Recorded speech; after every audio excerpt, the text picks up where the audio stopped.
আলাইকুম, welcome to life with me. আবারও একটা ছোট্ট ব্লগ নিয়ে হাজির হয়েছে আপনাদের সামনে। কলকাতা যাবার পর আরেকটা জিনিস দেখার যেটা খুব ইচ্ছে ছিল সেটা ছিল এই ড্রাম।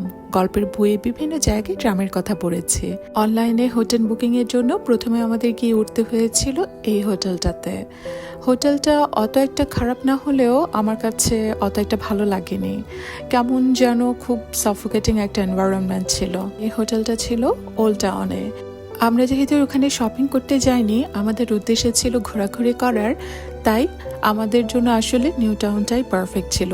তাই একদিন ওখানে স্টে করে আমরা চলে গিয়েছিলাম নিউ টাউনের দিকে। নিউ টাউনটা আসলে খুবই সুন্দর, গোছানো একটা পরিবেশ। ওল্ড টাউনের মতো এত জ্যাম বা এত কোলাহলপূর্ণ না, খুবই শান্ত নিরিবিলি এনভায়রনমেন্ট। তাই আমরা ওখানে একদিন স্টে করেই অনলাইনে নিউ টাউনের এই হোটেলটাতে বুকিং দিয়ে দিই। আসলে আমরা বাংলাদেশ থেকে শুনে গিয়েছিলাম যে ওখানে অনেক হোটেলই ফাঁকা থাকে, বাট ওখানে যাবার পর আমাদের ধারণা একদম চেঞ্জ হয়ে গেছে। সারাদিন খুঁজেও আমরা একটা ভালো হোটেল খুঁজে পাইনি। ইন্ডিয়ানদের সাথে আমাদের দেশের মানুষদের কত কাদা ছড়াছড়ি দেখি, বাট সত্যি কথা বলতে ওখানে গিয়ে আমি এমন কোনো কিছুই ফেস করিনি। বরং বাঙালি শুনে ওরা এতটা খুশি হয়েছিল।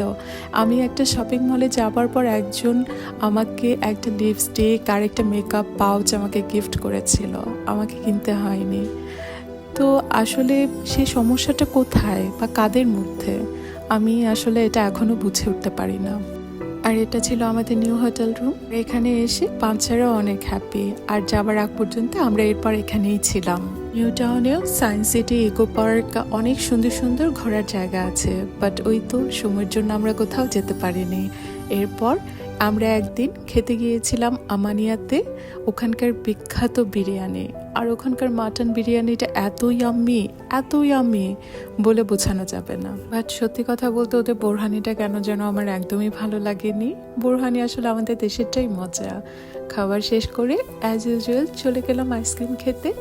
আর এই তো বাচ্চারা ওদের পছন্দ মতো আইসক্রিম নিয়ে নিচ্ছে।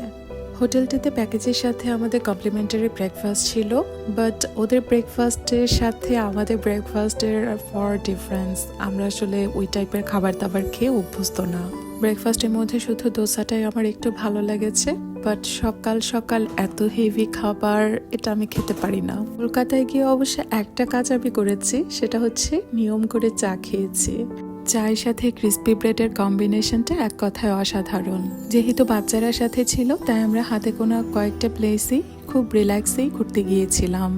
আমরাও বেশি একটা প্রেশার নেইনি, আর ওদেরকেও বেশি একটা প্রেশার ক্রিয়েট করিনি। আর এই ছিল আজকের মতো আমার ছোট্ট ব্লগ। আপনাদের সবার কেমন লেগেছে আমাকে অবশ্যই জানাবেন, আর ভালো থাকবেন। আল্লাহ হাফিজ।